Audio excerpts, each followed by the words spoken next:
Mesazhi i Fitr Bajramit është: përkushtojeni Zotin Xheleshanuhu, përkushtoju familjes, përkushtoju vatanit atë jotat. Të jemi të respektuar, të shprehim dashurinë njëri tjetrit dhe të jemi human, të mos i harrojmë ata njerëz, ata të varfër, ata vëllezër të cilët kanë nevojë vazhdimsi për ndihmën tonë.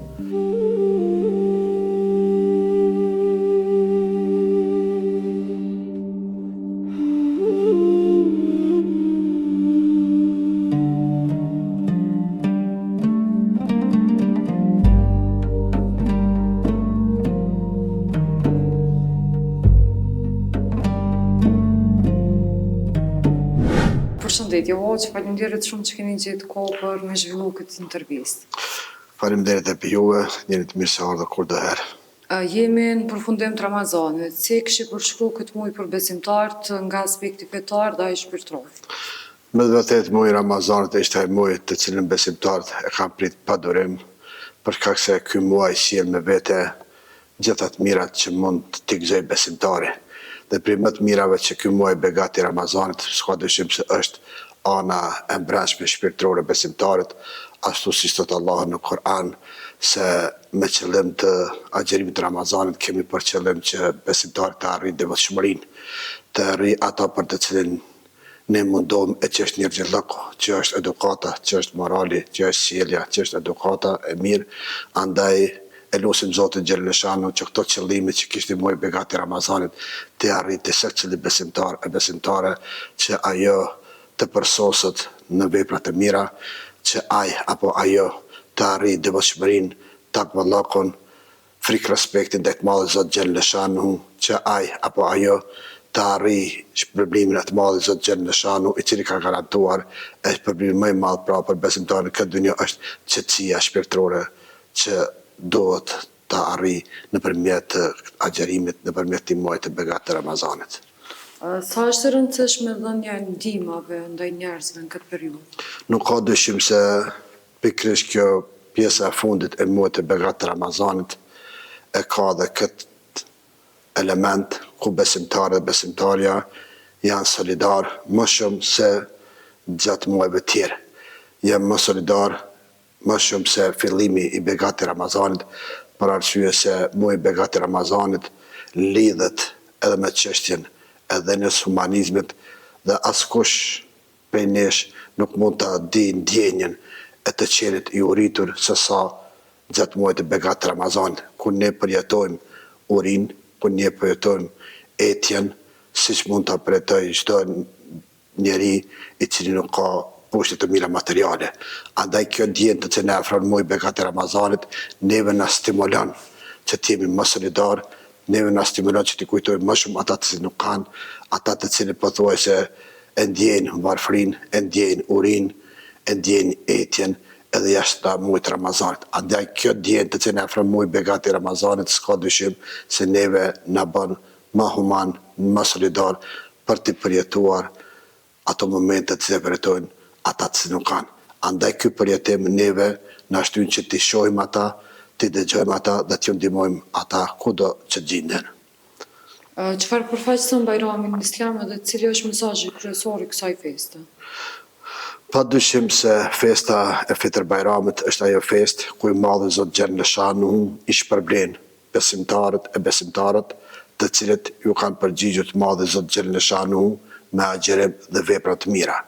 Pra, besimtarë dhe besimtare kanë me çka të festojnë, kanë me çka të krenohen me festën e Fitr Bajramit, për arsye se ishin prej atyre të cilët e madhruan Allahun, të cilët ju përgjigjen Allahut, të cilët i kryen obligimet që kishim ndaj feston, ndaj Allahut Azza wa Jall, siç ishin agjerimi, namazi, sadakat e ndryshme, dhe me këtë drejtë neve për Fitr Bajram meritojmë, neve me të drejtë presim që i Madhi Zot Xheleshanu na shpërblen me rastin e festës së Bajramit. Mesazhi i festës së Bajramit s'ka dyshim se është ajo për të cilën ne përjetuam gjatë muajit të begat të Ramazanit, e që ishte adhuroni Allahun Xheleshanu, afrohuni mes veti, shprehni dashuri, respekt ndërmjet veti, bëni prej atyre që ishit human, duke vazhduar me humanitetin ndaj të tjerëve, për arsye se këto ishin qëllime që donte Zoti të arritej besimtari, pra adhurimin e Allahut, mirëqenien dhe respektin, dashurinë ndaj njëri tjetrit. A mendoni se sot po jepet më shumë rëndësi aspektit festiv se sa atij shpirtëror? Fesës së Peter Bajramit. Po mendoj se këto dyja që shkojnë paralel. Ne festojmë kur kemi për çka të festojmë. E besimtari nuk ka dyshim se ka për çka të festojë në festën e Peter Bajramit. Ai i cili është përgjigjur të madhin Zot Xheleshanuhu duke kryer obligimet ndaj tij. Ai ka pse të festojë, për arsye se pret shpërblimin e të madhit Zot Xheleshanuhu. Në Islam festat janë ato të cilat Zoti Xheleshanuhu të bën të dihesh krenar pse je besimtar, të bën Zoti Xheleshanuhu të shpërblej për atë çfarë ti dhe unë ju kemi përgjigjur të madhit Zot Xheleshanuhu. Dhe kjo është festë, kur ti ke çka të kremtosh, ke çka të festosh, për arsye ke përgjigj Zotit Xheleshanuhu. Po nuk mund të jetë festë nëse ti dhe unë nuk kemi përgjigjur të madhit Zot Xheleshanuhu. E për çfarë të festojmë, kur nuk do kemi shpërblim. Po kjo nuk do të thotë që të mos e përgëzojmë njëri tjetrin, por kjo do të thotë se ata të cilët ju kanë përgjigjur të madhit Zot Xheleshanuhu me agjerim, me namaz, me sadaka, me vepra të mira, ata kanë festë, pse presin shpërblimin e të madhit Zot Xheleshanuhu. Pra këtu duhet të adhullohet festa dhe ajo për çfarë festohet. Festë jo si festë e zakonshme, po festë pse ke për çka të festosh, për arsye se je shpërbly nga i madhi Zot Xheleshanuhu. Si mund të ruhet fryma e Ramazanit edhe pas përfundimit të tij? Po nuk ka dyshim se nëse ne nuk e ruajmë frymën e Ramazanit, atë për çfarë ishte Ramazani? Për çfarë ishte Ramazani? Ne dim se pikërisht muaji i begat i Ramazanit ka për qëllim që besimtarit të pajisë me virtyte të larta të ndershmërisë, të moralit, karakterit, integritetit, humanizmit, të gjitha këto i kishte për qëllim muaji i begat i Ramazanit, jo vetëm për Ramazan, po me këto të cilat neve na mbjell muaji i Ramazanit në shpirtin tonë të manifestojmë edhe 11 muaj tjerë. Pra me këto gjëra të cilat pajisim muaji i Ramazanit e kem obligim që të vazhdojmë. Do të përmendim hadithin e pejgamberit alayhis salatu wassalam, ku tregon Muhamedi sallam se ka thënë ai njeri i cili nuk e lën fjalën e keqe, veprën e keqe, apo punë të liga, nuk ka nevojë që ai ta lë ushqimin dhe pijen.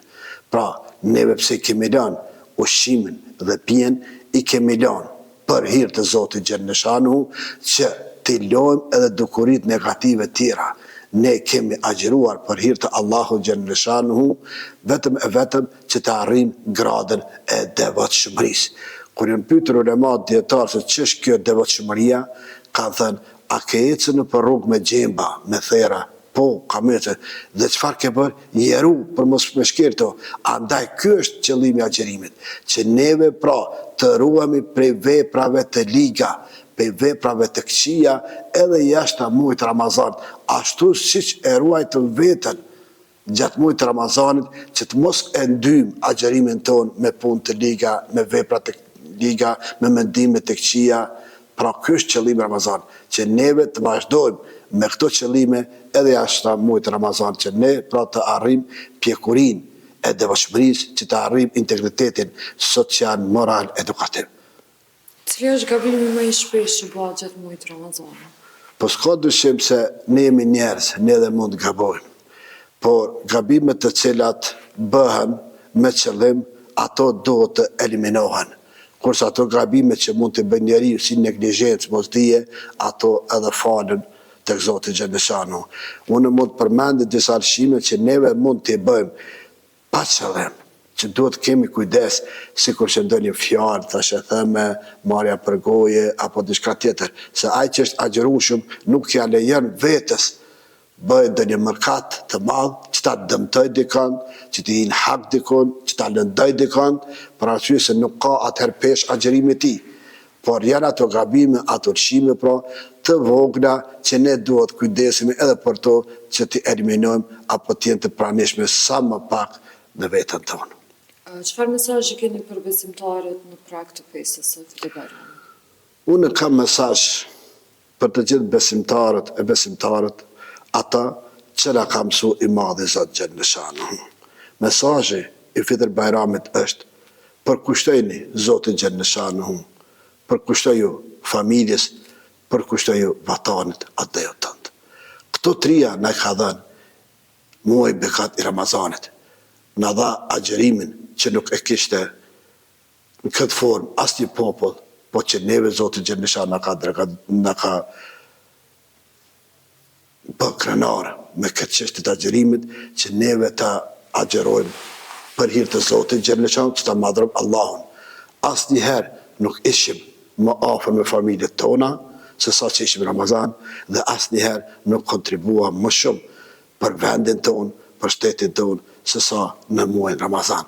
Andaj ky është mesazhi i bekat i Ramazanit: madhroni Allahun, jeni afër familjeve tuaja dhe punoni, veproni për vendin tuaj. A çfarë do të ndryshoj tek ne pas këtij muaji? Po, duke nisur nga ajo që ne ndryshuam gjatë muajit Ramazanit, ne duhet ta vazhdojmë ndryshimin. Ne duhet ta vazhdojmë ndryshimin ashtu siç e ndryshuam Ramazanin. Ne duhet të vazhdojmë me ato që bëm Ramazan, të jemi njerëz të mirë, të përkushtuar, të jemi të respektuar, t'ia shprehim dashurinë njëri tjetrit dhe të jemi human, të mos i harrojmë ata njerëz, ata të varfër, ata vëllezër të cilët kanë nevojë vazhdimsi për ndihmën tonë.